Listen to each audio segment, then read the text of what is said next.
don't know if we're in or not. But is anyone there? They have one more. Oh, it's 6. Yes, we'll be starting in 1 minute. Great, thank you. So can we?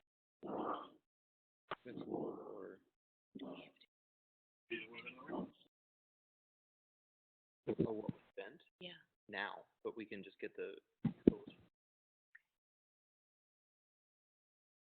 Hudson. To show.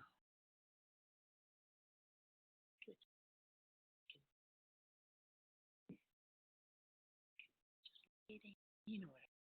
Where does the freshman line item fall?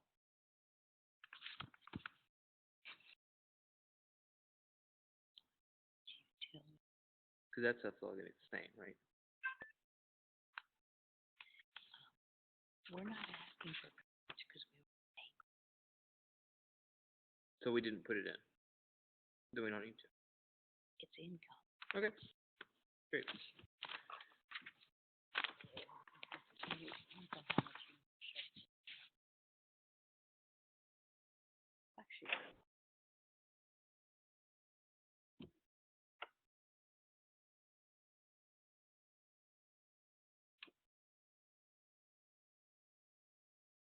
This is still going 55. Emily, would you take over, please? This is Bill LaRosa. Sure. What would you like me to do? There's the cue for you to put to change the screen to the first tile. Okay. I don't. Told to give you the cue. So Yes, the login so page. the login page she's saying. Okay. Thank you for clarifying. I'll go ahead and reclaim this presenter role, and here is the login page. Very good. Thank you. Mm-hmm. Good evening, everybody. This is Bill LaRosa. Many of you know me. I'm the Division Director for the Hudson County Division of Cultural and Heritage Affairs, Tourism Development. Welcome to our annual webinar on how to apply to the Local Arts Program Grant, which is a state, county, long-standing, state being the New Jersey State Council on the Arts. And on behalf of County Executive Tom DeGeese and our Board of Chosen Freeholders, I want to welcome you to the 2017 LAP Grant Program. So we're going to be presenting this in a couple of segments. My segment will be on some of the essential eligibility requirements and the mission of the grant program. Joe Wax from our staff will be talking to you about the grant categories and similar information regarding that. And then Corin Frankfurt, Assistant Division Director, will go over the ADA requirements and the contracts and some of the other housekeeping. Now, we are happy this year that we are partnering with Zoom Grants. Zoom Grants are a vendor who will be providing the online application format, and Emily West, I believe, Emily Wilson will be going over the new format of the online application. So in fact, most of the questions will be the same as in our previous online applications, but there are some changes. So I encourage you to carefully, and when she goes on to explain that. So now, with regard to the Local Arts Program Grant, this is a competitive grant program, meaning that your application is adjudicated based upon its merit and the proposal you submit. So all of your information, all the required information that we were asking for, as well as your required support materials and your documentation, tells the story of your application. We in the office do not review or adjudicate the grants. Those are done by professionals in their fields, respectively in the disciplines in the arts, theater, dance, music, spoken word, etc. So they're the ones who make recommendations to the county, and from there we then have a process of scoring your grants. Grant from the block grants comes from both the state and county. Again, that's the New Jersey State Council on the Arts and through authorization of our Board of Chosen Freeholders. All right, so now, Each county in New Jersey has such priorities for what they'd like to see in terms of grant application to us. And I'll just start off by saying now, a lot of the information I'm giving you, you'll find in the guidelines. And for those of you who are also listening to us on tape delay, listening to us hopefully from our homepage down the road if you couldn't make it live tonight, I encourage all of you to go review the guidelines carefully. And if there are any questions that you have regarding the eligibility or the guidelines or anything related to the program itself, do not hesitate to contact us. We want you to get it right by understanding what the grant program is about. Okay. If they do come up with the budget or find out where they're showing it later. I'm going to go over some of the salient points. I think they did. Our outreach programs, our priorities for funding are outreach programs to underserved communities, the senior citizen, our physically challenged residents, developmentally challenged, and of course our culturally diverse communities. Programs for municipalities in northern and western Hudson County. We want to reiterate that. As you all know, a lot of the programming stems to Jersey City. People coming. I urge you folks who have programming in Jersey City, consider bringing those parts of our county. Next, also, of course, our program, the lab program, is focusing on promoting the growth of artists, arts organization, and arts programs in Hudson County, and expanding the influence of our artists to our audiences. We do not accept applications for programs that are to be presented outside of Hudson County. Allow that in your lab program, but we do not. Okay. So next, let's go over some of the key eligibility. First, you must be based in Hudson County. You must be an organization. This is not for individuals. You are an individual who is seeking a fellowship grant. You want to go to the New Jersey State Council on the Arts website and go to their toolbar and scroll down fellowship grants.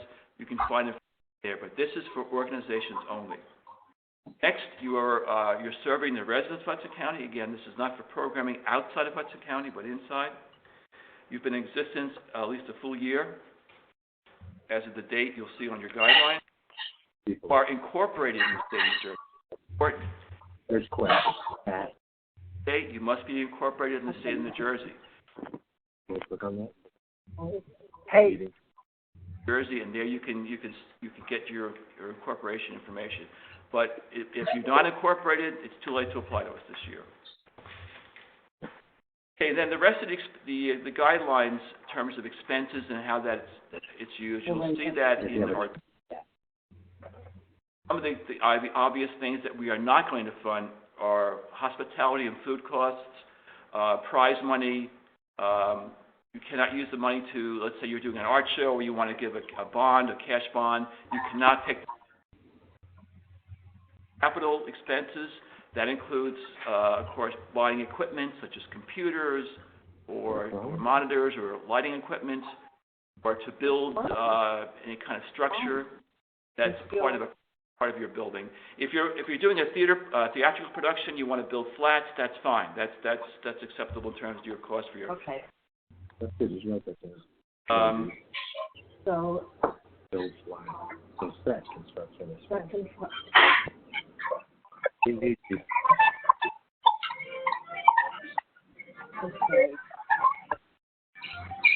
Folks out there, can you please mute your phones if you're listening into us, because we're getting feedback here and it's raising havoc, so I'm not able to focus. So as you're listening to us, please put your phones on mute. Okay.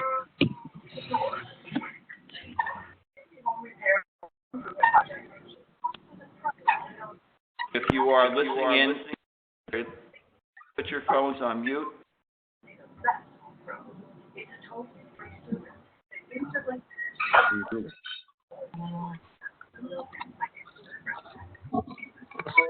I'm trying to get into this fucking thing.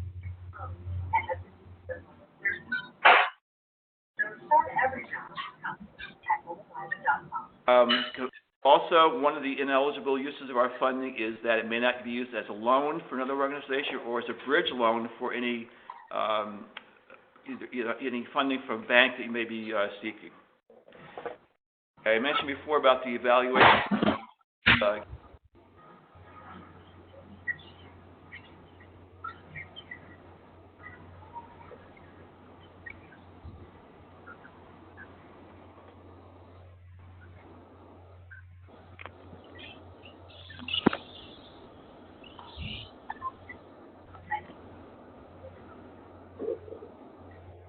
Your mission,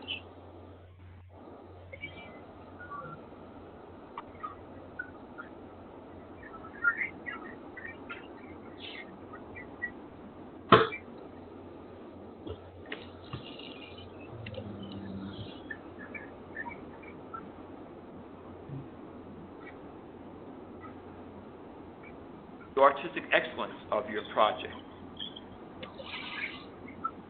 Artists involved, who is the surveying the constituency, whether it's our priorities or not. If there's a specific constituency you're serving, want to elaborate why this program is important and why you think this is something that they need. Community support, outreach, important in your marketing segments to show outreach. How are you planning to get the word out? How are you going to market your program to your constituency? Providing clear, relevant answers to all questions, and most importantly, when you do your budget, it's to make sure that your expenses and your income adds up correctly. Unlike last year, this will not have a self-correcting formula this year.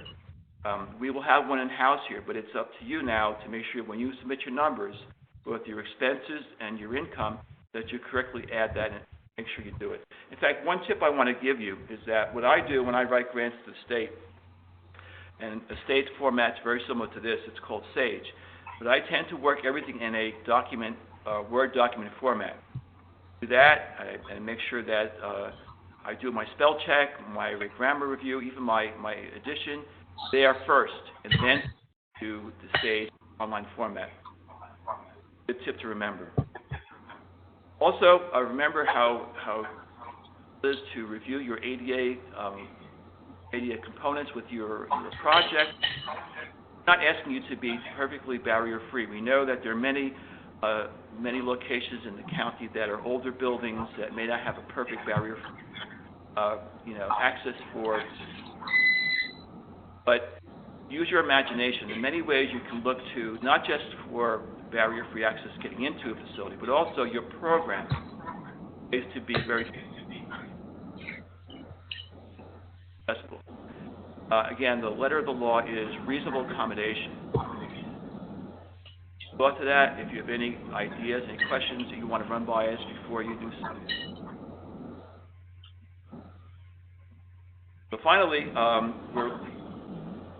ask you to make sure that your budgets is an appropriate use of the funding for your project. Next segment of evening's actually go over the grant category. Thanks, Bill. Just to reiterate what Bill said, hey, if you could please mute your phones.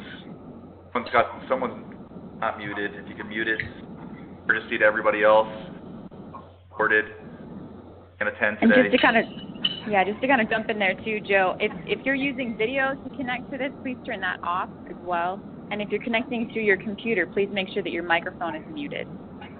Yeah. I feel like we're on a mission control here, so I just want to stress the other thing is all this stuff is available in the everything we're saying is available in the application guidelines. Emily's going to be going over the application line by line, but nothing we're saying here is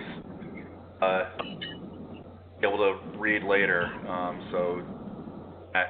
Emily, can you show me how to get that on the get my thing up here on the Emily, would you be so kind as to give control over to us so that we can... Absolutely. So what we're going to do is we're going to pull up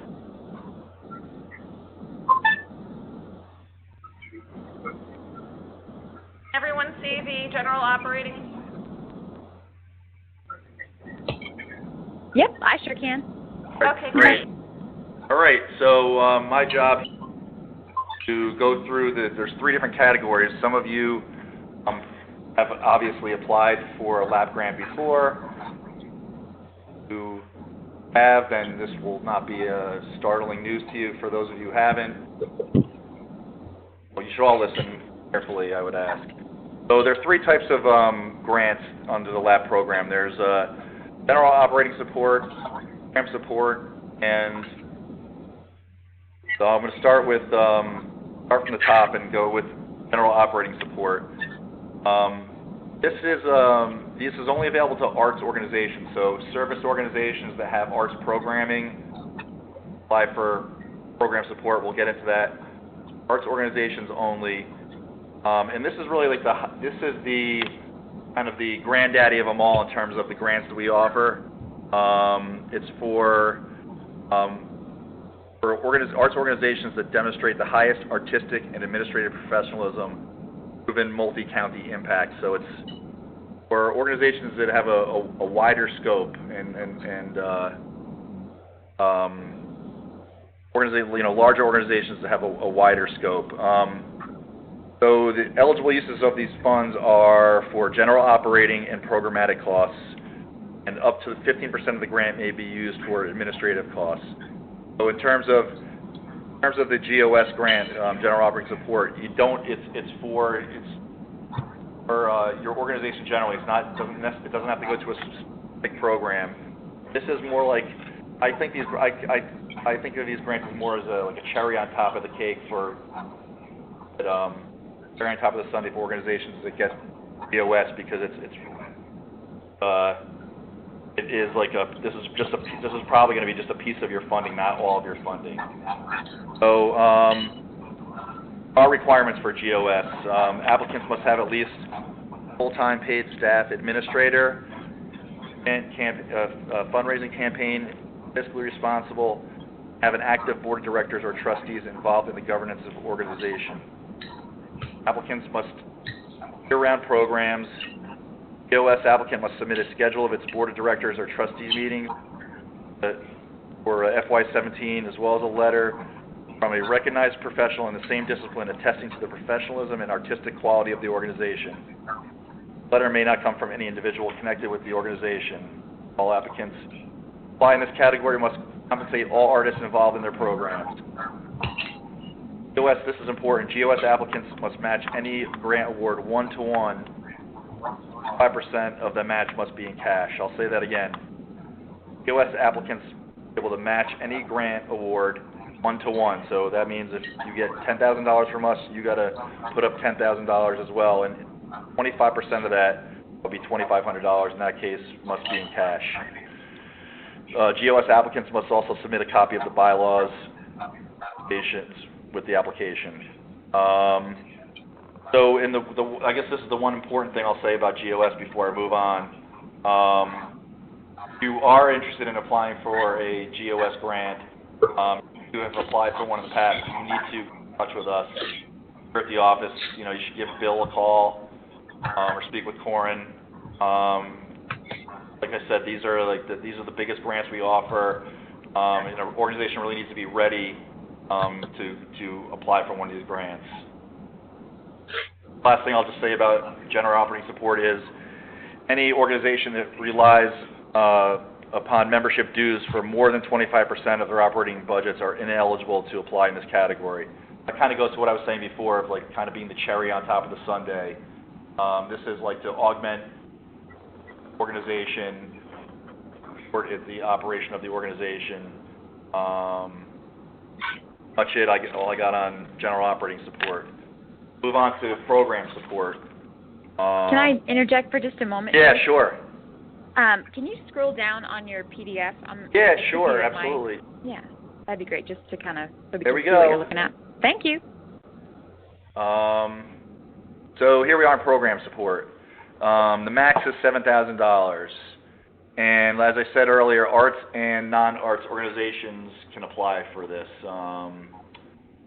agencies that sponsor arts programs as part of a broader range of community outreach activities such as schools, service agencies, chambers of commerce, community development agencies, and libraries apply in this category. So I know we have a number of those organizations that do a great job. They present terrific arts programming to the public, but they're not arts organizations per se.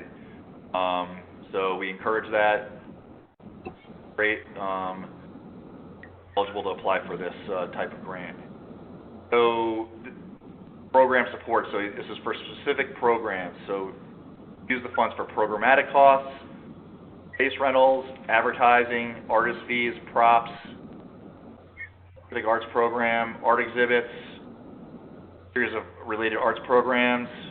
Examples are multidisciplinary performing arts series, tourism, art festivals, concert series, art and photography exhibits, outreach services to the arts constituency. Marketing materials that promote an event, series events, or an arts organization are also allowable expenses. Requirements of this, applicants may apply for up to 50% or half of the total projected cost of their maximum of $7,000. I'll repeat that again. Yes, applicants may apply for up to 50%, half of the total projected cost of their program support eligible program, maximum of $7,000. Yes, applicant must match any grant award 1-to-1, dividing the other half of the total cost of the PSA. I'll give you an example of special projects. $3,000, and we're required to match it with $3,000 of their own. The program support applicants can match the grant amount with cash, total dollar amount of those materials and services, including space rent, that are crucial. Meaning that it's not as stringent as you can, but equity applies more here to program support. Caveat, the restriction here is an organization's administrative costs cannot be underwritten category. Organizations may not reimburse themselves for administrative or operational services, provides or donates to the program, and projects with budgets that are incomplete or vague will receive low scores. All of our categories. So, we expect and hope that you'll put very clear budgets. Importantly, apply for a GOS and a PS grant same year. Applying for GOS, apply for a GOS and a technical assistance grant, which I'm going to go into next. Apply for a GOS and a PS in the same fiscal year. One last little thing on this. In addition to the priorities for funding criteria and our office encourages schools and non-arts program support grant as an outreach service to collaborate with local professional arts community, Hudson County and New Jersey artists and performers to the general public. Really encourage collaboration with other organizations, especially if you're a non-arts organization. A lot of you are already doing that, but it's something that evaluators definitely look like. Lastly, technical assistance. Maximum amount is $4,000. Arts organizations that clearly demonstrate a genuine need for assistance in the nonprofit administrative development can apply for this grant. So this is for training provided by qualified professionals or organizations, creation of your organization, planning, staff grant writing development, fundraising development, or development. Artistic related consultancies, guest artist programs, items such as lighting, sound, costume, set design, choreography, not eligible for assistance grants. So this is for organizations, have a board, looking to make yourselves more professional, trying to buttress your efforts by consulting with, doing a workshop or consulting with a professional. PA grants do not require a match. Applicant's narrative must explain how the training will be conducted.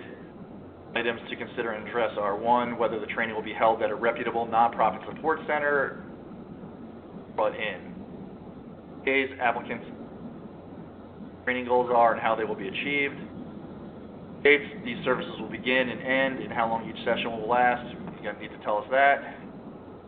Consultant, the TA applicant must submit the following with its application: the professional qualifications of the consultant, references, letter of intent or scope of services, including the breakdown cost of services, knowledge and reputable. Applicant must provide a description of the courses or seminars involved. An evaluation of the training in our consultancy must be provided in the final report. All expenses are reimbursable through this grant and must match actual receipts. So just restrictions, and this will be emphasized in the application. Technical assistance application does not include a consultant's letter of intent, will be automatically rejected. Consultant travel mileage is limited to the current state of New Jersey rate of reimbursement, that's listed in the application. Air travel and hotel costs are not eligible under this grant, so if you're flying someone in from California, unfortunately you're not going to be able to pay for their flight or for their hotel or any of their meals through this grant. Technical assistance proposals that request the services of current or past employees, past or present board members, relatives, friends, or associates, regardless professional consultancy experience will not be considered. So you can't bring your brother-in-law into or to tell them how they can be more effective. Joe, there was a question about the TA grant, if we can. Yeah, sure. Someone wrote in that, is it just one person from the art organization who can attend training, or can several people attend the training? No, multiple. Okay, thank you. I'm going to skip this last part, then eligible that. I'll just say this: allowable ADA expense. Applicants are encouraged to ADA program accessibility, such as but not limited to sign language interpreters, large print type programs. The purchase of equipment is not permitted. I don't know if you're aware of this. If you're not, now our office offers free rentals of assisted. Have them program. Urge you to come to them for us. This part of it is really important. That these programs are open to everyone in the community. It's something that our evaluators will look for. An ADA plan that of how important that is. Thanks for listening. I'm going to turn this over to Corin and look forward to getting everyone's application. Emily, could you kindly take control back and bring us back to the home page? Absolutely. Here we are. Right. So I just want to go over some of the best practices and are outlined on page 9 of your 17 guidelines for the lab grant. If anyone has not received guidelines or doesn't have them in their possession, even though you can download them through the application itself, I would be happy to send them to you. Just tell me with any questions or requests at kfrankfurt, FRANCJ.us, and I'll make sure that you have a copy. So one of the things that we have to impress upon is the need and requirement for an ADA plan. It's incredibly important. It will be weighted against you if your ADA plan is not complete. We will be having a webinar, just a plug for our September 28th ADA plan webinar at 6 p.m. I encourage you all strongly to do so. This will detail all of the requirements and what you need to do. Someone who is a previous recipient of a lab grant will be let us know where they are in this ADA plan, and anyone who is not a pre-existing 3-year ADA plan, and anyone who is past recipient expected to create one. So again, September 28th, if you have any questions or concerns, email me at kfrankfurt@hdnj.us, and I'll make sure to go through that. So skipping over to page 9 of the fiscal year guidelines, I just wanted to make sure that everyone was aware that we can't be the single source of funding for your lab grant. That is not something that the county is required to do. You are receiving government funding to support you, but it can't be your single. Also, in terms of best practices, you have to always remember our priorities for funding as discussed by Director LaRosa. You have to write in jargon-free, concise, brief, and simple format. And your budget has to be calculated correctly. We will accept it if it isn't, but it will be counted against you. In terms of the manner in which you fill out your application, we strongly encourage you to write out a text document with the questions. You should review the application itself, every single question. Make sure that you have it written down separately and copy and paste.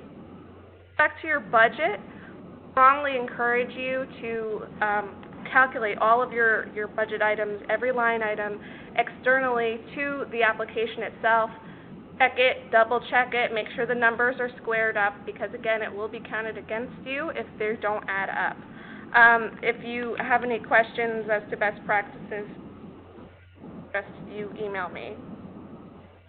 So, with that said, I think that we can move on to the next section of this webinar, and then members of our staff, Director LaRosa, Joe Wax, and I, importance of each part of this application. Again, your budget is required.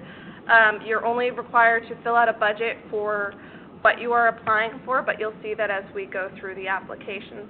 Only if you're ready to go on, please feel. Sure, absolutely.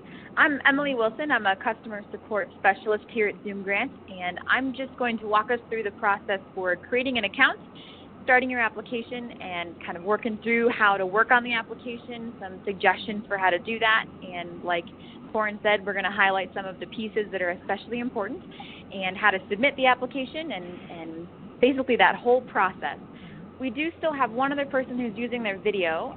Looks like it's Matt from Gutenberg, and that might be causing a little bit of an issue with the noise. So, Matt, if you could turn your video off, that'd be helpful. And we also have one other person who's still not muted. So if you can double-check your mute, that would be helpful, too. It's starting to break up some of the training, and we obviously want to make sure that everybody's listening and hearing everything that they need to hear. If you have any questions, there is a chat that you can send your questions in, and we'll be keeping an eye on that. And we'll answer them kind of as they come up and as we have time. And Corin, do you want to maybe do some questions at the end, or how would you like to handle that?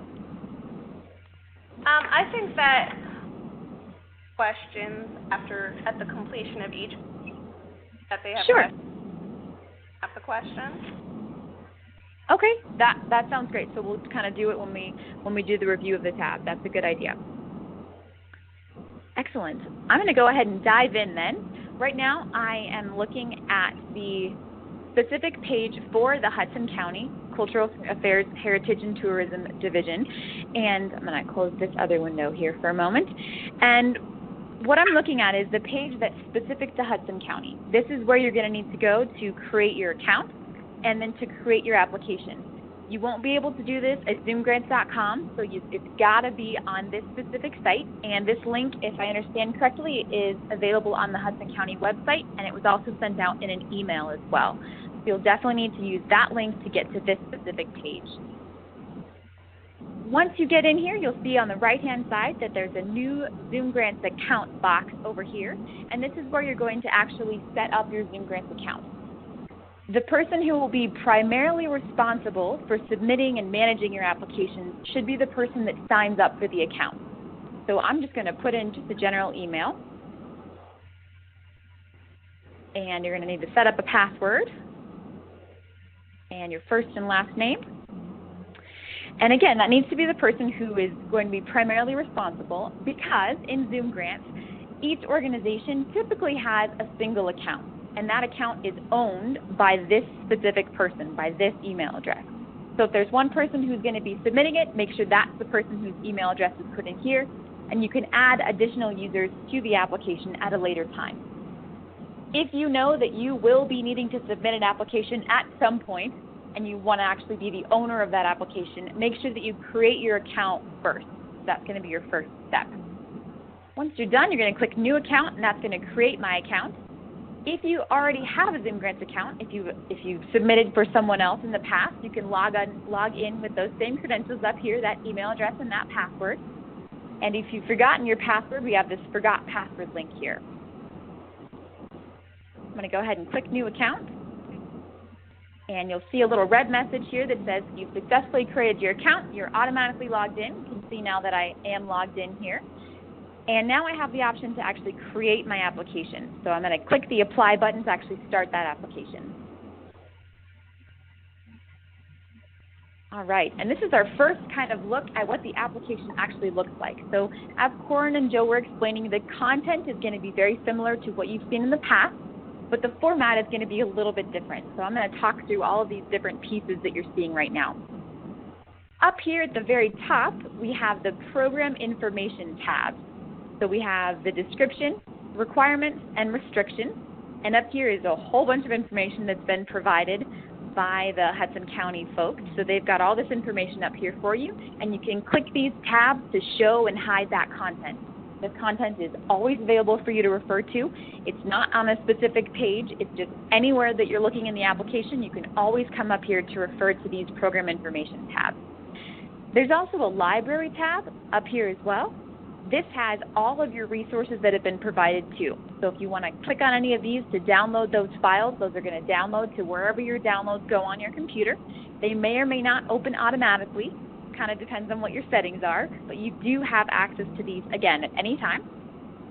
If you have content questions, like you don't quite understand what a question is asking or you want to make sure that you're going the right direction with one of your answers, you can always click the Contact Admin tab up here, and that's going to open up your email client to send an email specifically to Corin, so you can contact her and get your questions answered. Up here at the very, very top, we've got some other resources for you. So you've got a help link here, and if you click on that, that's going to give you some access to some videos and some tip sheets. The same Contact Admin link is available here too, so if you need to contact them that way, you can do that. And if you have any technical questions, anything that is not quite working like you think it should, or you've forgotten your password, or you can't quite figure out how to get an answer to save, anything like that, you can always contact our tech support desk, and we're happy to help walk through whatever technical issues you may have. We aren't able to answer any content questions, however, so make sure that if you have content questions, that you're actually contacting the program administrator. Emily? Go ahead. Yeah. Hey, yeah, just one sec. Yeah, you'll see, effort this thing with talk to if you have issues. So, and their email is in this, like, it's in there multiple times. That don't know the ins and outs of like the application. They're the technical people. Have issues with the actual application.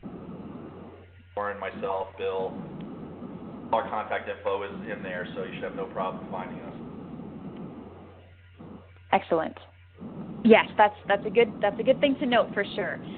So just like Joe was saying, we're going to dive into the actual content, but before that, I want to show you that, yes, he's right. In every single tab up here at the top, he's got that contact information right there for you. So they've actually provided this. So you don't necessarily have to click the help link up there or the contact admin tab. You can always access that information up at the top of these tabs as well. Joe and Corin have provided that information, so it's very easily accessible. You want to make sure you get the help you need.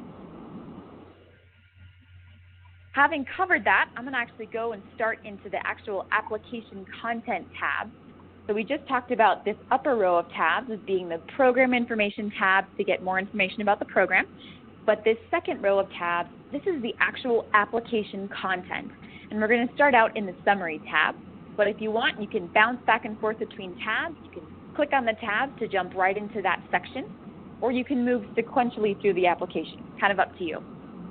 Starting in the Summary tab, we've got all of this lovely information up here, specifically talking about some of the deadlines, again, contact information, and the certification page, which I'm sure Joe's going to want to talk about and he will discuss later, as well as some basic information up here to kind of remind you what we just talked about previously with all the different grant categories, some of the requirements, the restrictions, those kinds of things.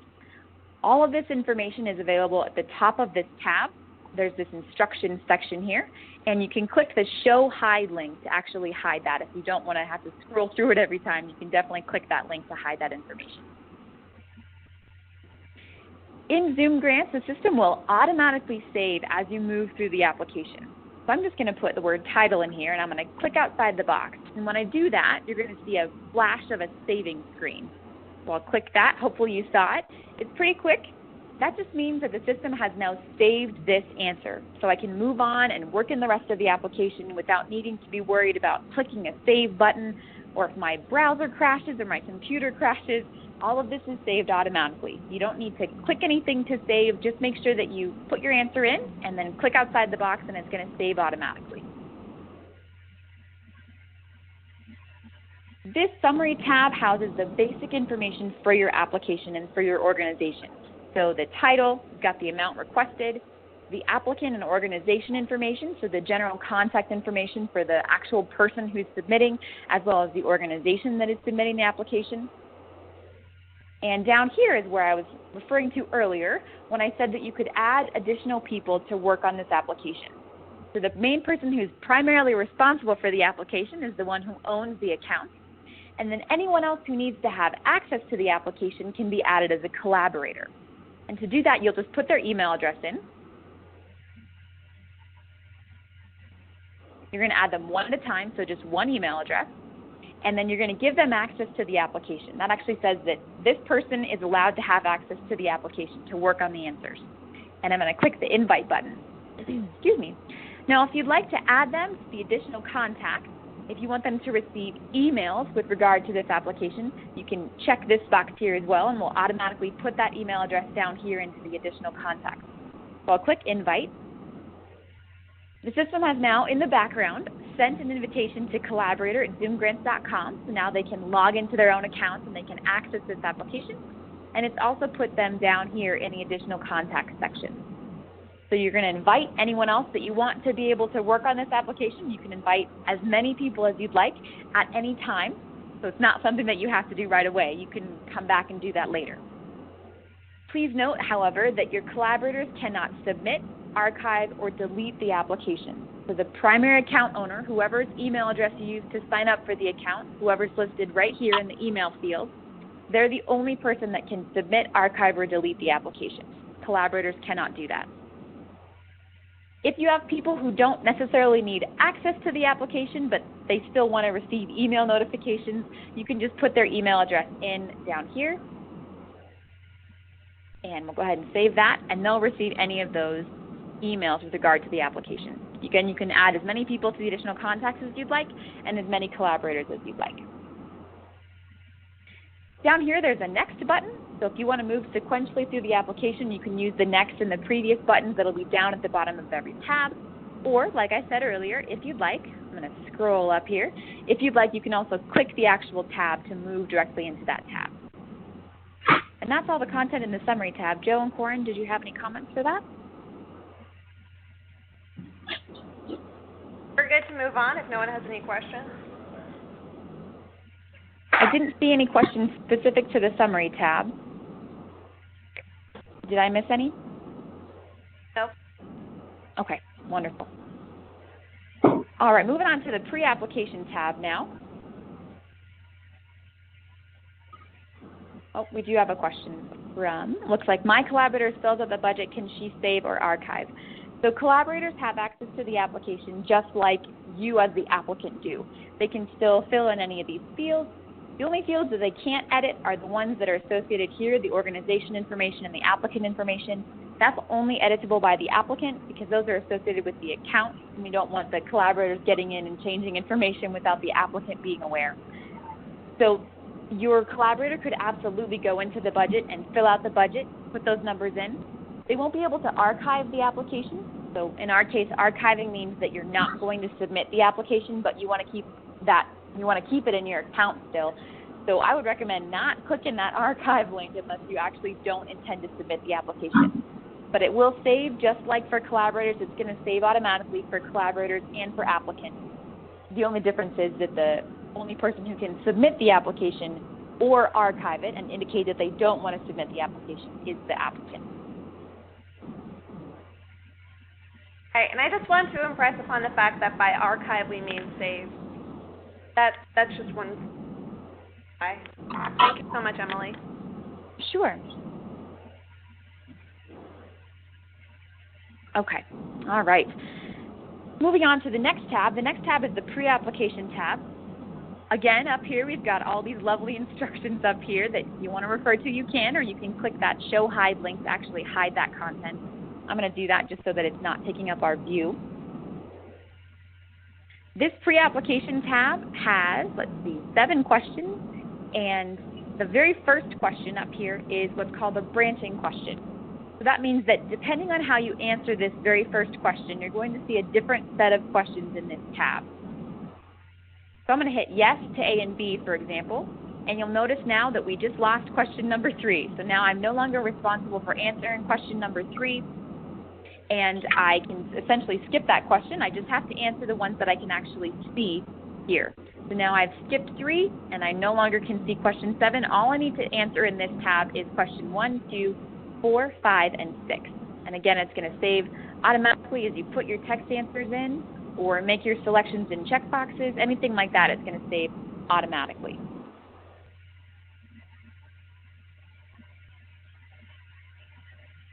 Do you have any comments about this, Corin or Joe? Yeah, just don't be spooked by this. It just, not telling you anything you don't know, but you just need to read the questions carefully. First blush, the first question might seem like it's, but it really isn't. You just need to, whether you're tax exempt or anyway, you can read the question. Just all I got to say about that. Yeah, that's a good comment. So, just like Joe was saying, there are 2 different sections. There's this Part A and Part B, and then the answers pertain to whether or not you're saying yes to A and B or yes to A and no to B. He's right. It could look a little complicated, but just read through it and kind of rationalize it, think through it, and it will make sense. It's important that you answer this question correctly so that you see the right options for the questions in the rest of this tab. Jocelyn had a question about the information saving. Yes, you're right. All the information will save automatically as you click through the fields. So you'll answer one and then move on, and it will save so you can log out and log back in, come back whenever you need to continue working on the application. You certainly don't need to finish it in one sitting. You certainly don't need to stay logged in forever. You can log out and come back in to finish it at a later time. Okay, moving on to the application questions tab. Again, we've got these instructions. I'm going to go ahead and hide those. And in here, I just want to show you something that's specific to your browser. So Zoom Grants can be used in really any recent version of any of the major browsers. So Internet Explorer, Chrome, Safari, Firefox, any of those are fine, totally fine to use. We do recommend using a recent version of the browser. And we specifically recommend using Chrome, but you can definitely use whatever you have access to. And you can access it on your computer, on a laptop, on your phone, whatever you need to, you can get in to access the application. With that in mind, depending on your browser, it may it may check your spelling automatically. That's going to be a browser setting.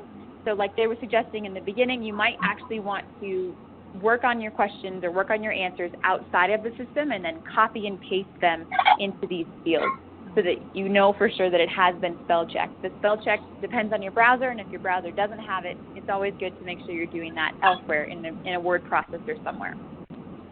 You'll notice that with these paragraph-style questions, these ones that have a little bit bigger boxes, down here we've got this character counter.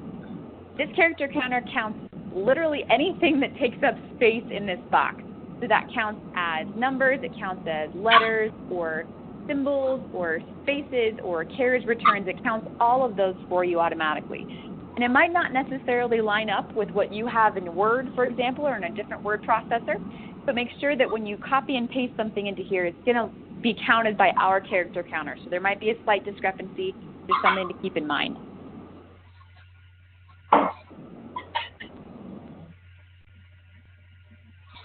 Every single question is going to be required in this tab, and there's the same thing as we saw in the pre-application tab, with question number 3 being our branching question. So depending on what you're actually selecting in this question, you're going to see a different set of questions for the rest of this tab. So you're only required to answer the ones that you can actually see. All of the visible questions are going to be required.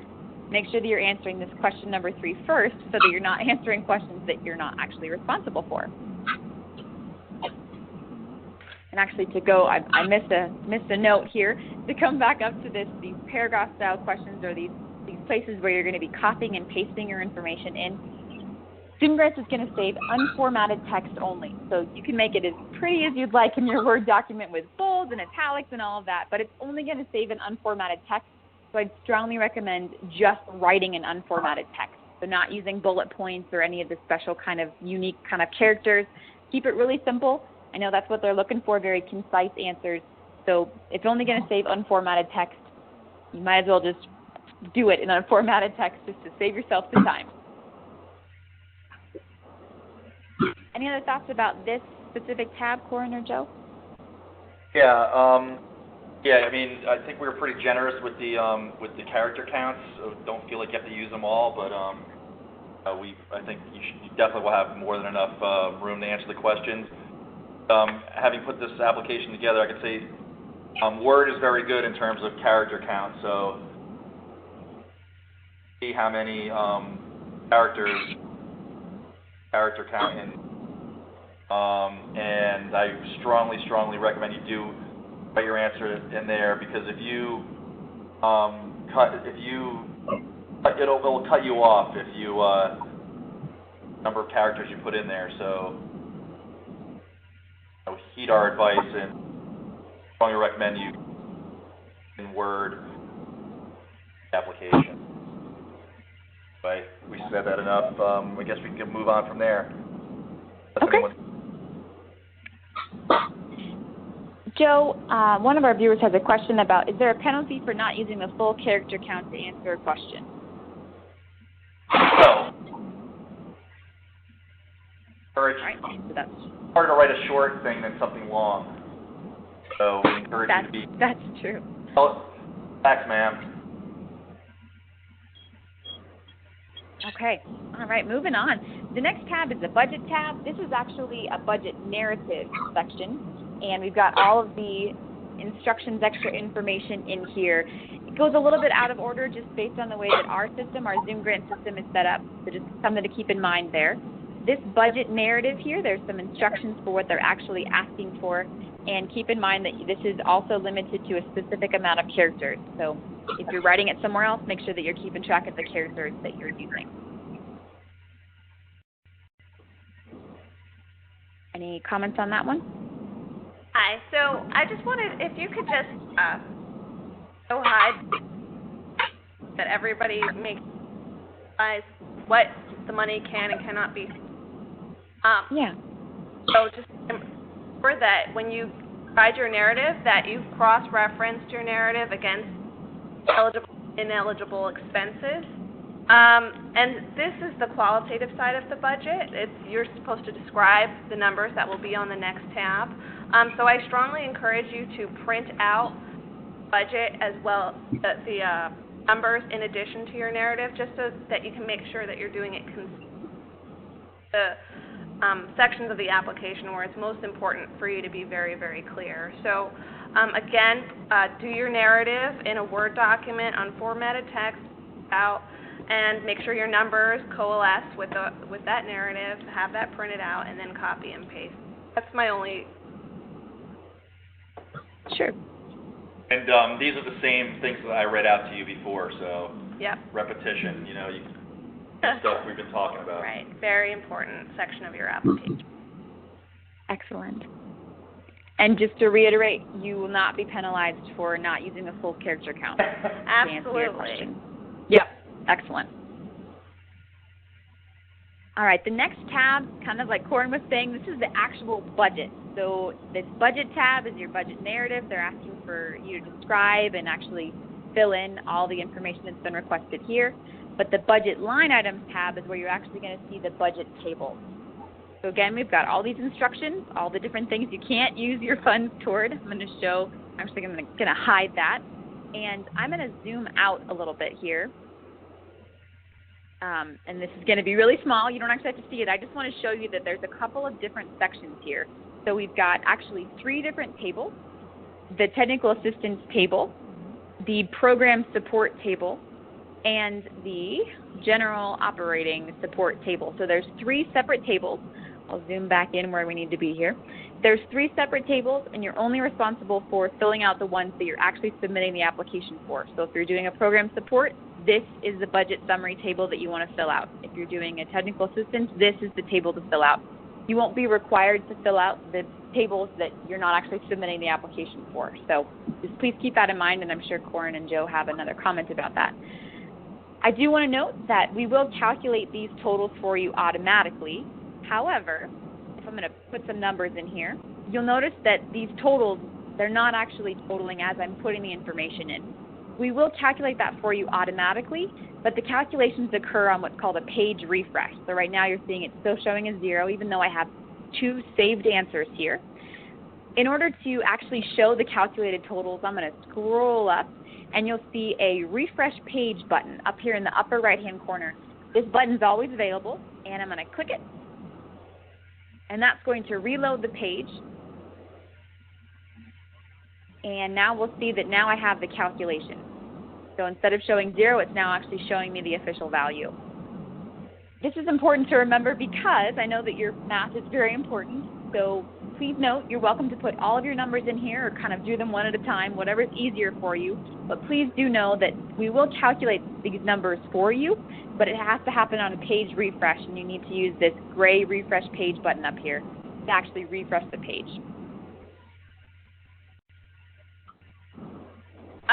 Joe? Don't use the refresh button, not your browser refresh. That's important. Right. Anything else? Just to reiterate, you only have to fill out what you're applying for. This is not a branched tab that is questioned. So if you're only a PS, you only need to out your budget. Same thing goes for operating support. Same thing goes for technical assistance and technical assistance in GOS, program support. You can leave everything else blank, or you can enter zeros, which is totally unnecessary. Just fill out what's applicable to you. Corin, there is a question from one of the viewers about the budget narrative. They're asking what the purpose is and what should be in there that is not in the budget or other narratives. Well, the narrative itself is an explanation as to where things are coming from. It provides some insight into the numbers that you provide. So the purpose of the narrative is just to let us know, like, the manner in which you're getting your earned income, the manner in which you're finding their services, what other grants. So when you go to the tab with the line items, providing some background on those line items. Great.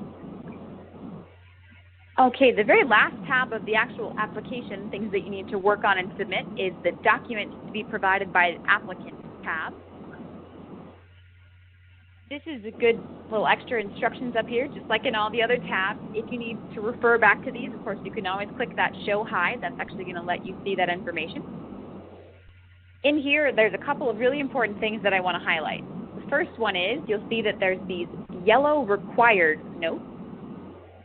And you'll also notice that there are a whole bunch of different slots here and a whole bunch of different upload buttons over here on the right-hand side. Each one of these document requests is its own individual request, its own individual entity. So, for example, the very first one talks about asking for the organization's mission statement. And you'll notice that it's required. And over here on the right-hand side, there's an upload button for it. The next one talks about the resumes of the paid administrative and artistic personnel. Again, you'll notice it's required, and there's a specific upload button for this. So each of these requests has its own slot, and you'll need to click the upload button for that specific slot in order to upload something into that slot. In this case, I'm going to click the upload, and we're going to attach the mission statement. Of course, I don't actually have a mission statement, so I'm just going to upload a test document here, but just to show you how this process works. So I'm going to click the upload button that's actually associated with this specific request. So I'll click upload. It's going to open up the file upload window over here. And you'll see that there's going to be 3 steps for actually uploading this document. The first one is to type in a file description. This doesn't have to match the file name. It can just be whatever makes sense for you, whatever is going to help you keep track of what you're uploading, and perhaps whatever they would like you to do for them to make sense of what you're uploading as well. I'm going to put in mission statement. And then you have an option for actually doing a specific type of attachment. So that's number 2 here. And you can either do a file upload or provide a link to the file. So if you're going to be uploading a file, that means that you're taking that file off of your computer and you're going to upload it onto our server. So you're taking a copy and then you're going to upload it onto our server. Each of these individual uploads are limited to 4 megabytes each. So you can't do a gigantic picture or a really, really long video, anything like that. It needs to be limited to less than 4 megabytes for each individual upload. I can upload as many things as I want for this specific upload, for this slot, but each one needs to be less than 4 megabytes. And I'll probably repeat this a couple of times. So that's the option for actually uploading the file, taking a copy off of your computer, putting it up onto our server. The second option is to provide a link to the file. So if you've got a file that's somewhere on YouTube or in Dropbox, somewhere in cloud storage, and you're able to get that link, you can also provide that link here. So if you have videos that you want to share, I would definitely recommend uploading those to YouTube or to another video site and then providing that link here. And the same goes for the links as went for the uploads. You can upload or link as many things as you'd like to this specific request. And that'll make a little bit more sense when we get down into some of the other requests. That's the second step. You're going to put in the description, choose the type of attachment. In this case, I'm going to do a file upload, so I'll click the file upload bubble here. And the final step is choosing what file you're actually going to upload. You notice here we've got all of these file extensions, the things that we support. All of these are listed. And please keep it to a pretty simple title. You can't really use really complicated, really long document titles and anything with this little square brackets. So make sure that you're using something that makes sense and not particularly long. I'm just going to choose my test document here. You'll notice that when I click that choose file, it might say select file, it might say find file, depends on your browser. When I click on that, it's going to open up a browser where I can actually look through my computer. So you can see I've got all my folders and everything that I have on my computer. You're going to find that document on your computer, wherever that is, and then it might say open, it might say choose file, it might say continue. Regardless, you're going to click down here in the lower right-hand corner to actually select that file. So now you see I've got the description, I've chosen the type of attachment, I've chosen an actual file to upload, and I'm going to click upload now.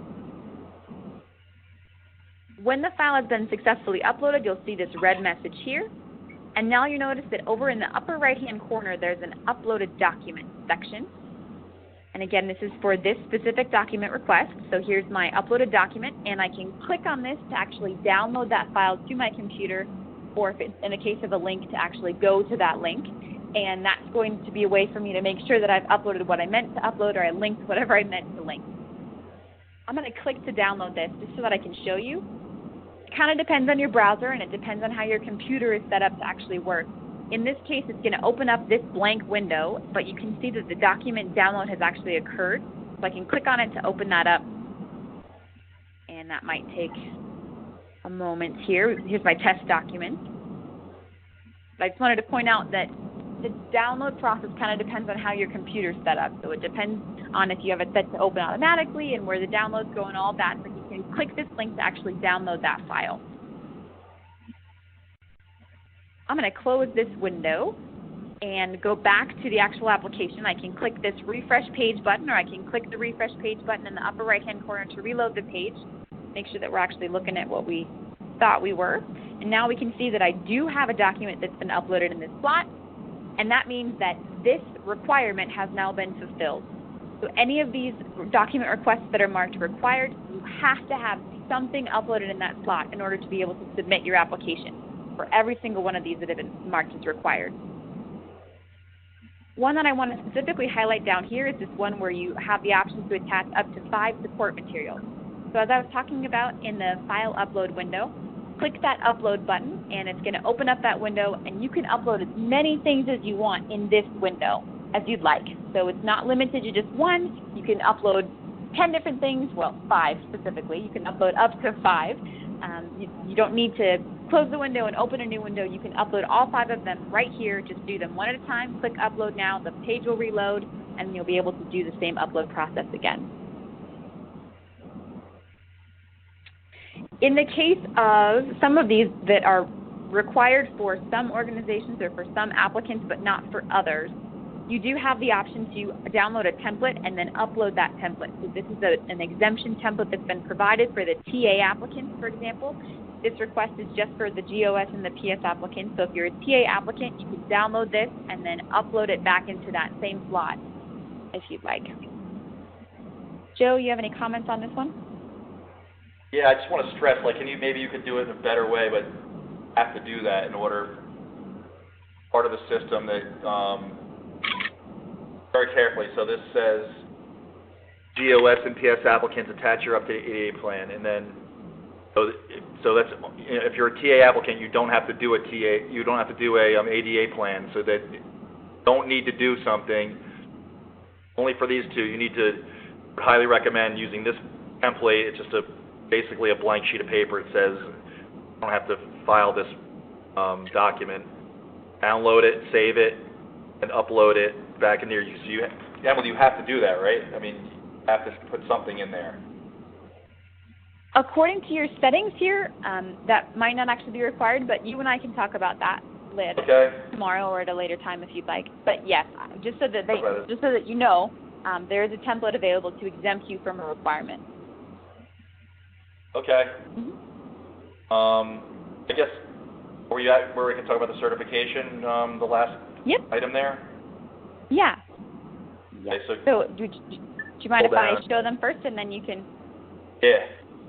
Okay, perfect. So the when bottom you're finished. Bottom of the page. Okay. Okay. Right here? Yeah, so everybody who's applied knows this, but don't. So the last thing you're going to do when your application is complete, and Emily will talk about markers in this thing. If your application is not complete, it will tell you so. Or the application is really good. So you'll be warned before you apply that something that you need to do it. But the last thing you do when you submit your application is the certification page. So it's going to a legal disclaimer is going to come up. It's going to ask you to put your initials box.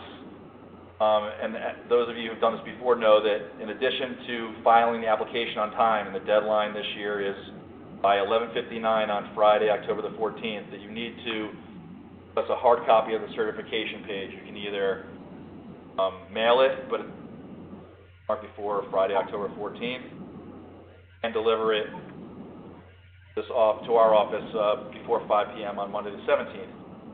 About this year is you can actually see the certification page before you submit, so you don't have to worry about rushing around and getting your board president to sign this beforehand. So you can actually download it, and you can get the appropriate signatures, and you don't have to worry about rushing around. But you've got to get that to us by the deadlines. Deadlines are down here. I say it here. And there are other places in the guidelines. So, the certification page that you type your initials in is it's ephemeral. It's going to go away when you submit your application for us. So, this for the certification is what you're going to need. All applicants. And that's required because you need to have a wet signature. Is that right, Joe? Yeah, and it's got to be in blue ink, which it says there, so that we know it's not. And it's. Believe me, everything I'm saying here is going to be hammered home in this application 10 times. So. So. That's all I got to say about that. We can move on. Okay. So once you're done with the application, you've answered the questions, and again, you don't need to do that in a single sitting. You can log out, log back in, wander around, do whatever you need to do. When you're finished with that, you've uploaded all these required documents. Then up here, there's a Submit Now button. You'll see that. It's right next to the Print Preview button. So if you want to print your application or see a preview of your application, you can click on that. But when you're done with the application, you're ready to submit, and you're the application owner. Remember, collaborators can't submit. Application owners can. You'll click the Submit Now button. The system's going to go through, and it's going to automatically check to make sure that you've answered all of the fields in the Summary tab, you've answered all of the questions, and you've provided your budget narrative, you've uploaded all of your required documents, and it's going to list anything that you're missing in red. So I'm going to click this, and it's going to give us a really wicked list of missing fields here. So here you can see we're missing a whole bunch of things. It's going to list all of them out, and it's also going to highlight them in red on the page, so you can go through and find the pieces that you missed in the other tabs to make sure that you've actually filled out all of that information that's been required. I have a different application. I've actually logged into a lovely application that Joe has started for us. So I'm going to slide over here and actually show you what that looks like to submit an application that's been completed. So this application is pretty much done. I'm going to click the Submit Now button. And rather than having all that list of all the things that are missing, you'll see we actually have an initials box here. I'm going to put my initials in, and sorry, Joe, I'm going to submit this on your behalf. You'll notice over here, here's all this certification. This is what Joe was talking about, so make sure that you're actually reading through the terms and you've read the certification, and you'll click the Submit Now button. And the application is going to get submitted. You'll see you'll have a red message up here to confirm that it's been submitted, and you'll also see that there's we no longer have this submit button, and you've got this application status submitted and a timestamp here. So that's how you can confirm that it was successfully submitted. And you'll also receive an email. But this status certification up here is enough to also know that it has been officially submitted. That's the content for the actual application. Just a couple other things that I want to mention before I officially hand it back over. There is an option to create more than one application, and Joe, you can stop me, or Corin, you can stop me if this isn't true. Your settings currently have this as a setting, so if you do have a different program that you're submitting an application for, up in the upper right-hand corner, there's this Open Programs button, and click on that, and you'll see now that there's an Apply Again button here, so you can click that button to create a new application, and you can do that at any time. You don't have to have submitted the first application before you can create a new one. You can create a new one at any time. If you do create a new one, you can add other people to the application. You can do the exact same things that you did in the original application. So again, if you need to create a new one, that Open Programs tab up here is the place to do that. The Print Preview button is going to open up the Print Preview in a new window. So if you want to see what a copy of it will look like, in terms of just kind of a read-only view, you can open that up if you'd like. This might be a good way for you to get all of the questions. If you're going to be working on the questions elsewhere, you can use that Print Preview to actually see the content and see what all the questions are so that you know what you need to be responding to. So looking at that Print Preview fairly early might be a good way for you to get all of those questions out onto a piece of paper that you can then take out to work on in your different word processor, for example. And we'll close that there. And you can stop me with this one as well, too, Joe and Corin. According to the system settings, are they allowed to update their application after they've submitted it, or is it locked down after they submit? Locked down. We need to lock it down. Okay. So yeah. Okay, so we'll go ahead and change that setting in the background. But in the meantime, please know that you do need to make sure you have your application content has been finalized before you submit it. So as they were saying, make sure you're doing your spell check. Make sure that your budget is calculated and it makes sense. It works like you want it to. You won't be able to update it after you've submitted it. So make sure that your content has been officially finalized before you actually click that submit button and put your initials into that box. And again, if you have any sorts of questions, they've got all this contact information readily available for you up here. Very convenient.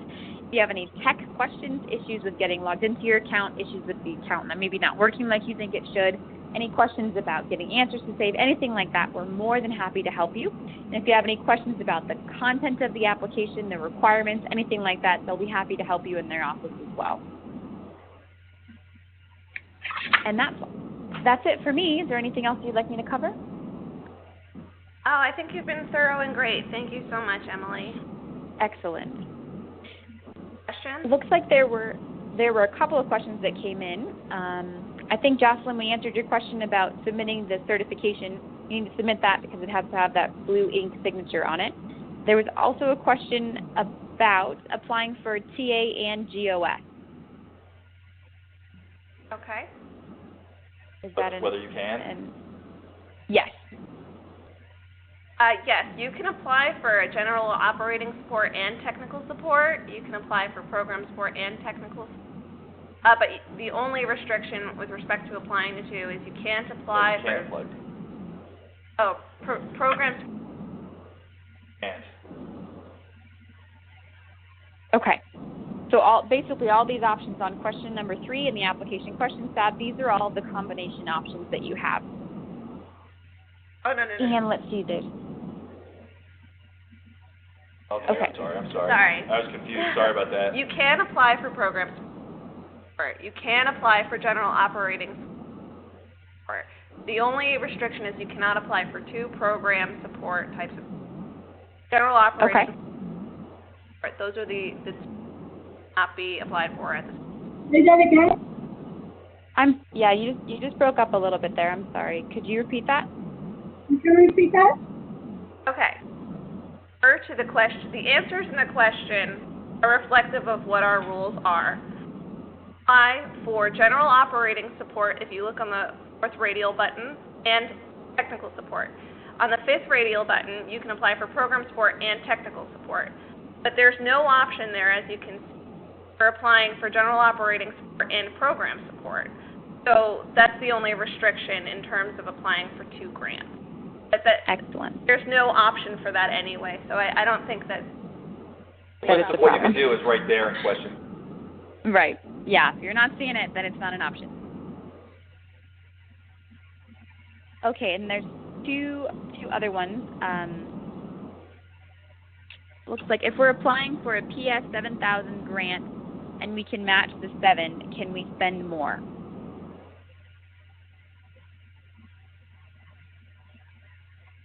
Can you repeat the question? Yes. If we're applying for a PS 7000 grant and we can match the 7, can we spend more? Hold on 1 sec. Okay.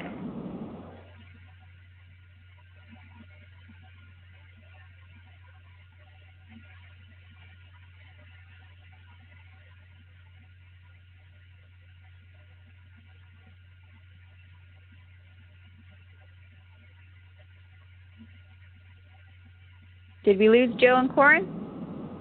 We're still here. 1 second. Okay.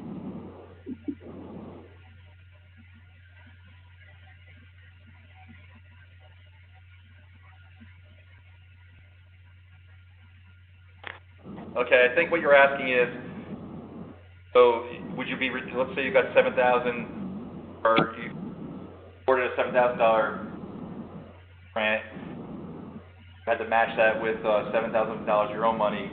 The program costs more than $1,000, like say it costs 20 and that you need an extra 6. That we don't, that's not something we're concerned about. We're concerned about that you match, whatever we give you, that you match. Right. If something costs more than that, that's your business. That's what you're asking. The cap on the grant. The cap on the grant is dollars.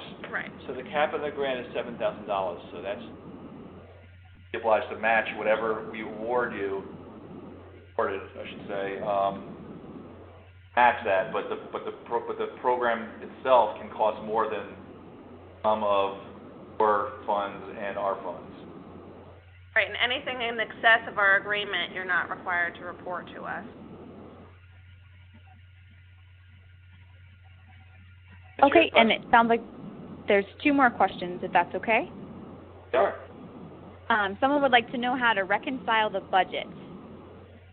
If there are specific questions on reconciling the budget, I would suggest calling me. My email is kfrankfurt, FRANKFORT@hcnj.us. It's in there.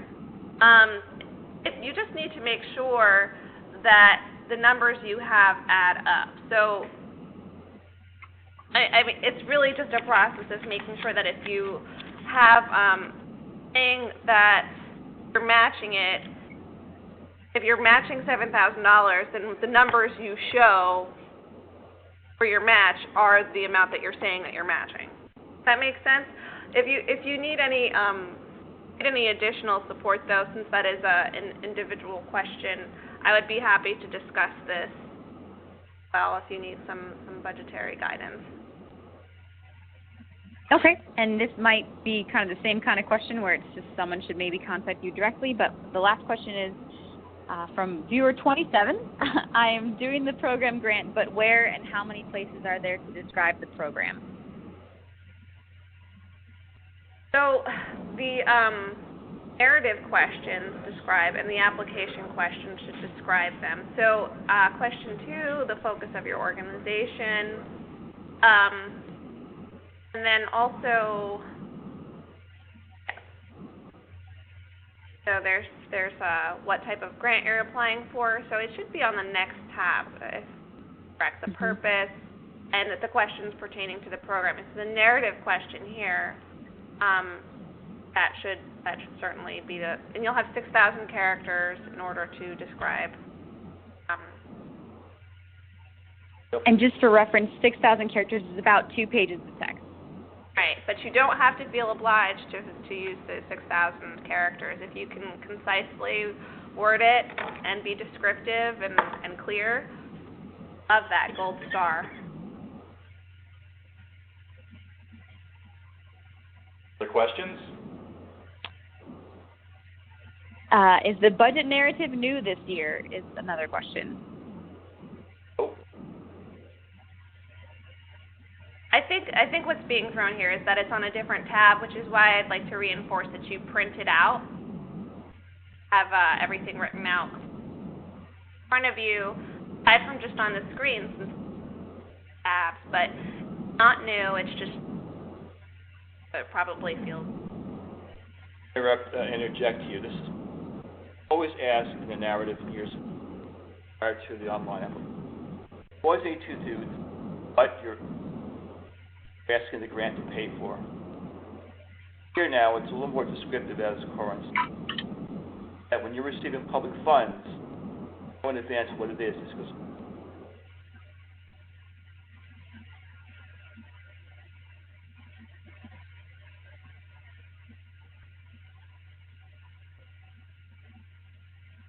Any other questions? Yeah, it looks like there's, how is in-kind registered on a budget sheet as income or expense? So in-kind is, if someone is in-kinding their service, they're donating professional skills that they're donating. For instance, if you have someone donating administrative support, who's a professional, then that would be an in-kind. It's volunteer, professional level support. For artistic support, perhaps you have someone volunteering to design your sets. Perhaps you have someone platforms for you, professional manner, and then that is in-kinded organization and number. So evaluation metric that goes along. So if they're donating those services, probably keep track of it.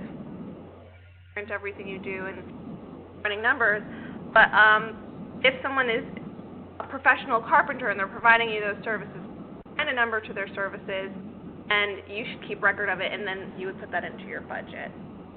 Someone says that we broke up. Was I clear? Could you hear me, Emily?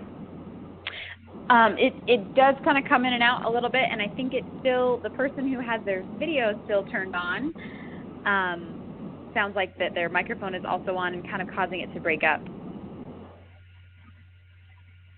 This is Bill LaRosa again. I just want to add one more point to the end.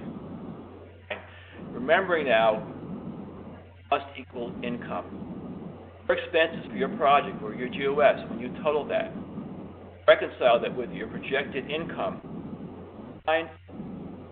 Total projected earned income must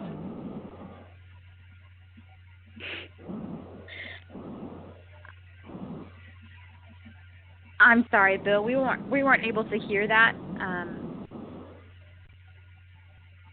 Maybe they can just answer any question. If you have any questions, you can also email. Can you hear better now? Yeah, a little bit. Okay. So if there's any additional questions, your income has to equal your expenses. In-kind services are donated professional services, and we do allow in-kind services. This is the section of volunteerism that goes into your grant program.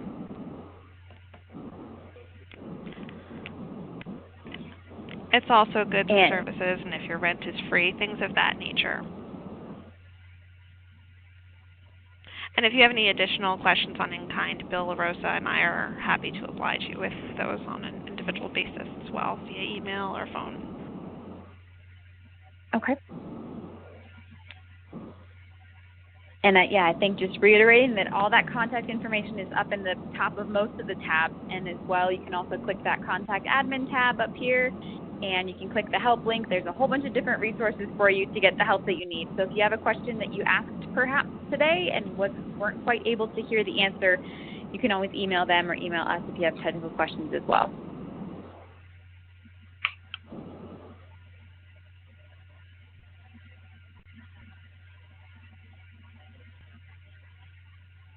So are there any additional questions before? I have some notes on the finalization of the grant. No more questions? Not seeing any. Great. So press upon everyone that we will be having the ADA webinar on September 28th at 6. The dial-in number and information that corresponds to that. Questions, they should reach out to us, or that you're printing out your applications. I know that it's optional, but we strongly encourage you to. It will be helpful if you apply for fiscal year 2018 to have your application to reference in terms of how you. It will help you when you receive your letters from us.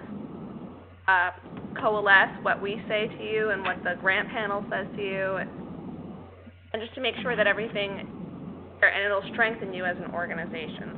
Very good to keep your so you will be receiving a letter telling you if you have or have not been awarded a fiscal year 2017 LAP grant, how much you'll be receiving. Again, we do not adjudicate that. That is done by the grant panel.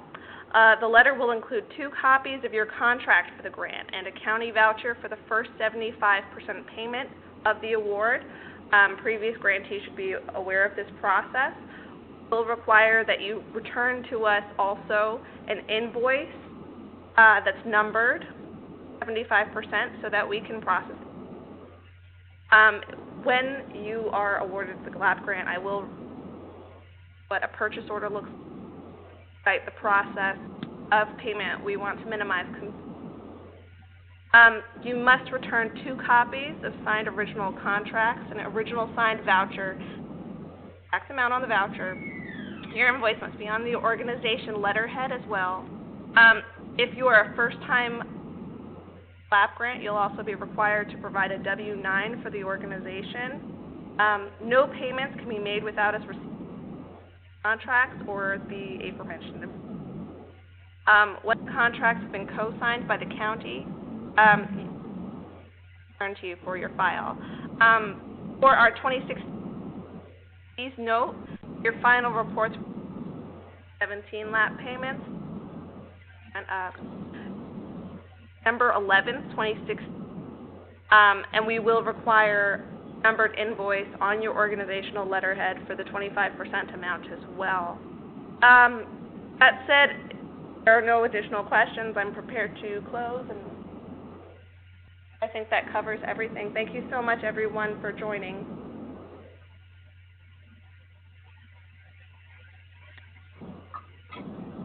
It looks like there was one more question that came in, but I'm just going to send it to you in an email if that's okay. Whoever viewer 27 is, if you want to identify yourself, and Corin, if you want to answer it, you're welcome to, or we can just send in an email. I'll just answer. question is if we can give an idea of when we'll hear.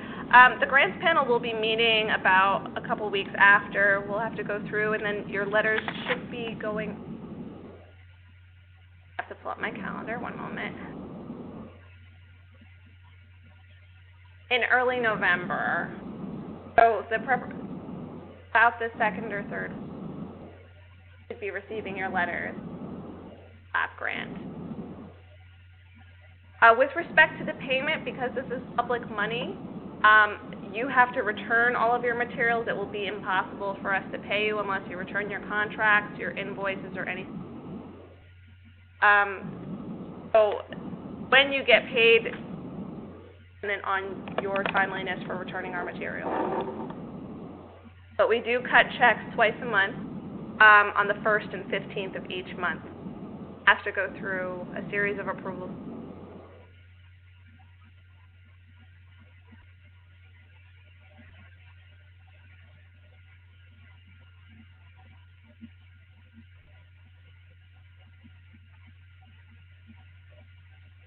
I think we lost you at the end there, Corin. So the payments will not be received unless we receive all of the information that I just went through. You have to return your invoices. You have to return your 2 original signed contracts with blue ink, and no payments can be made without receiving those 2 original signed contracts. I don't know at what point I was lost. The letter should be going out mid-November. It has to go through the ADA panel as well as the LAP panel. So once those panels are completed and all of the scoring and metrics are done with, then we will prepare and send out those letters. But again, your payment is dependent on you returning the materials that we send out to you. So the faster you return us your contracts and your invoices and your voucher, the faster you will be paid. And it has to go through a public finance process, which involves going through a series of approvals. So I suppose that the short answer is the faster you return your materials, the faster you'll be paid.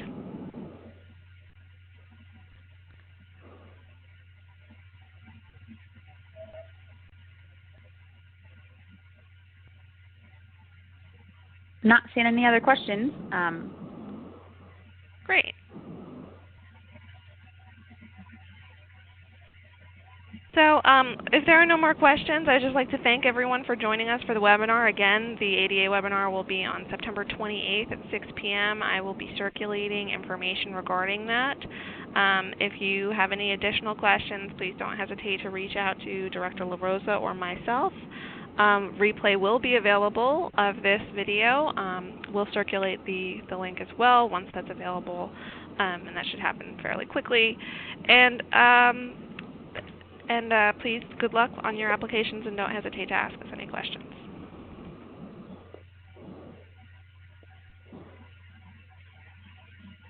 Excellent. Thank you. I'm going to go ahead and shut the meeting room, and I'll send you this link as soon as I have it, Corin. Thank you so much, Emily. Thanks. Have a good day, everybody.